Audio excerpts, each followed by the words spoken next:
नमस्कार मित्रों, आपका मेरे चैनल स्टडी विद संध्या में बहुत बहुत स्वागत है। मित्रों, आज हम हिंदी गद्य साहित्य की विधाओं के विषय में जानेंगे कि उसकी कितनी विधाएं हैं, उनके कौन कौन से भेद हैं। तो चलिए शुरू करते हैं।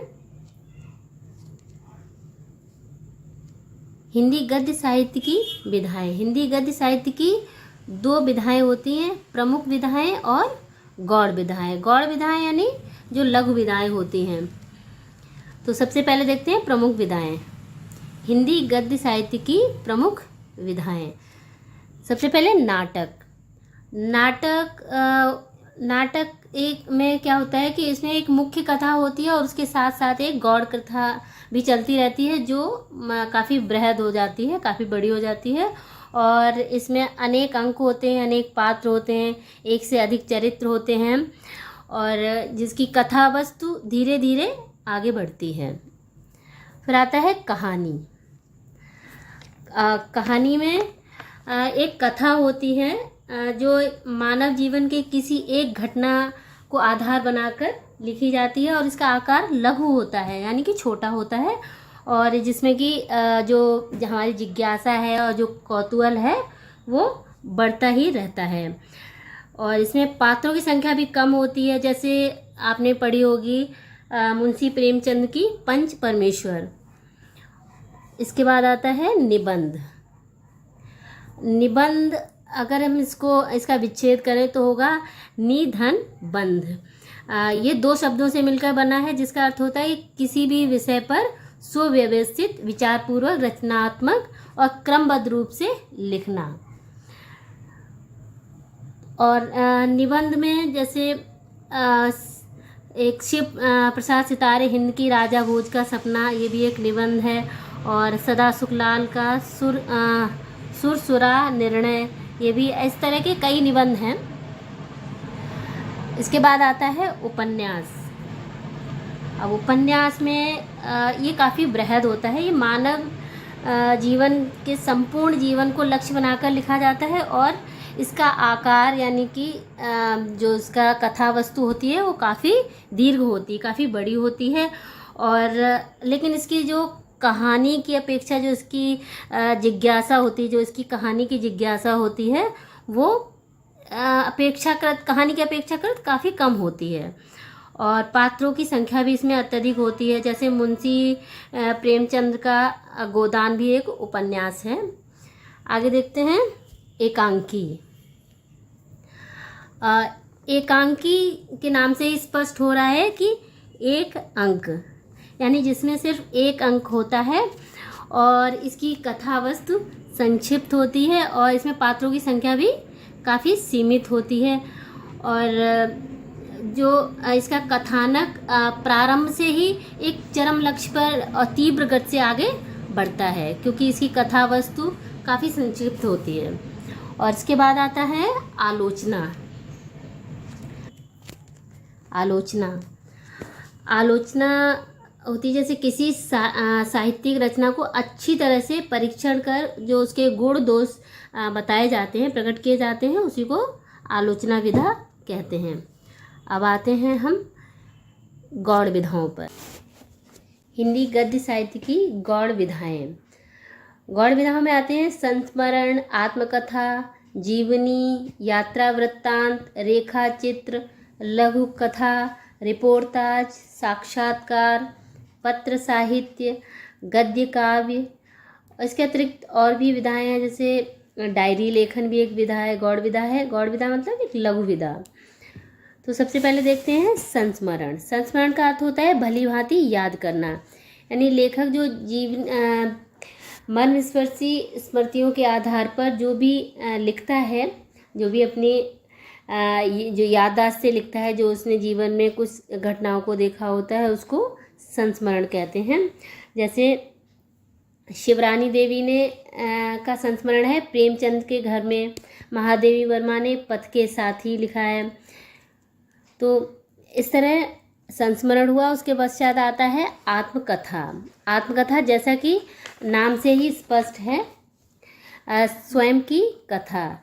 लेखक स्वयं के विषय में पूरी निष्पक्षता और सच्चाई के साथ जो कुछ भी लिखता है उसको आत्मकथा कहते हैं।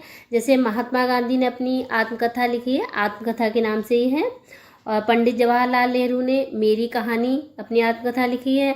राजेंद्र प्रसाद ने मेरी आत्मकथा। हरिवंश राय बच्चन ने क्या भूलूं क्या याद करूं। बाबू गुलाब राय की है मेरी असफलताएं। इस प्रकार कई लेखकों ने अपनी आत्मकथाएं लिखी हैं। उसके पश्चात आता है जीवनी। अब आत्मकथा लेखक स्वयं के विषय में लिखता है और जीवनी किसी अन्य महान व्यक्ति के विषय में लिखता है।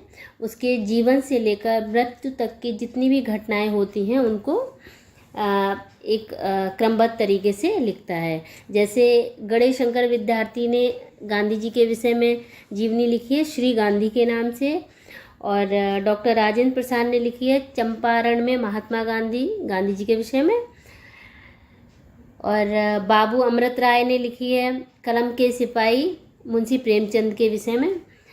इसके पश्चात आता है यात्रा वृत्तांत। यात्रा वृत्तांत जैसा कि नाम से स्पष्ट है, किसी यात्रा के विषय में लिखना, यात्रा का वर्णन करना, इसको यात्रा साहित्य भी कह सकते हैं।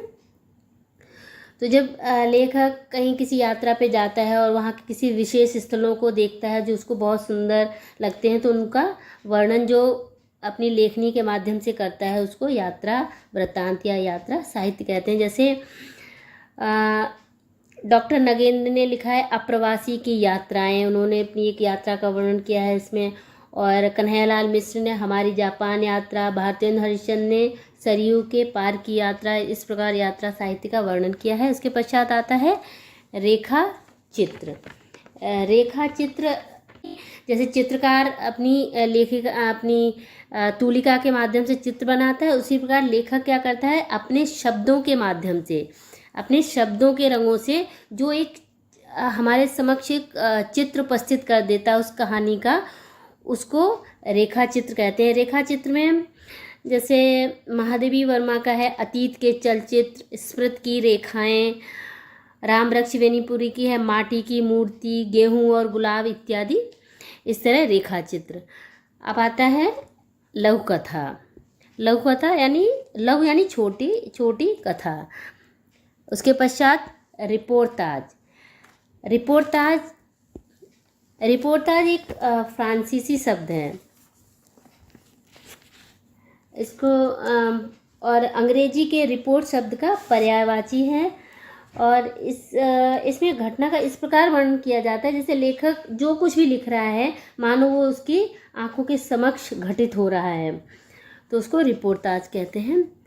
आगे साक्षात्कार यानी भेंट वार्ता यानी इंटरव्यू, जिसको हम इंग्लिश में बोल सकते हैं।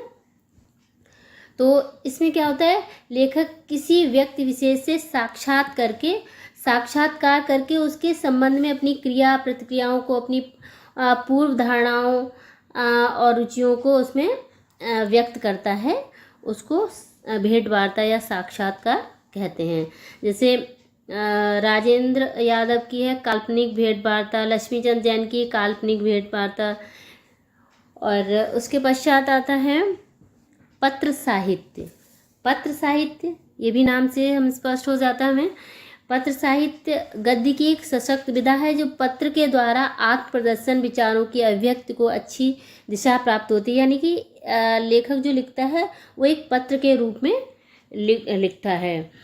तो इस विधा का प्रवर्तन कई लेखकों ने किया। जैसे जवाहरलाल नेहरू ने भी अपनी पुत्री इंदिरा गांधी के विषय में एक पत्र लिखा था। इस तरह ये पत्र विधा हुई।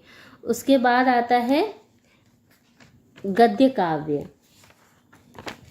गद्य काव्य जैसे गद्य एवं काव्य के बीच की एक विधा है। इसमें गद्य के माध्यम से किसी भावपूर्ण विषय की काव्यात्मक अभिव्यक्ति होती है। इसका गद्य भी सामान्य से अधिक सरस, भावात्मक और संवेदनात्मक, संगीतात्मक इत्यादि इस प्रकार से होता है। इसमें जैसे गद्य काव्य के रचनाकार हैं रविन्द्रनाथ टैगोर, जिनकी गीतांजलि बहुत ही प्रसिद्ध है। और जयशंकर प्रसाद का करुणालय, ये भी एक गद्य काव्य विधा है।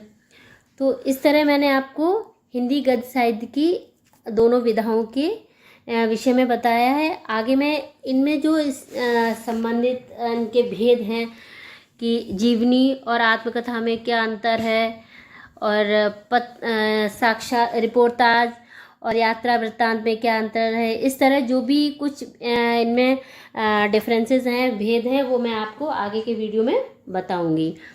तो यदि आपको मेरा ये वीडियो पसंद आया हो तो कृपया लाइक करें, शेयर करें और मेरे चैनल को सब्सक्राइब करें। धन्यवाद।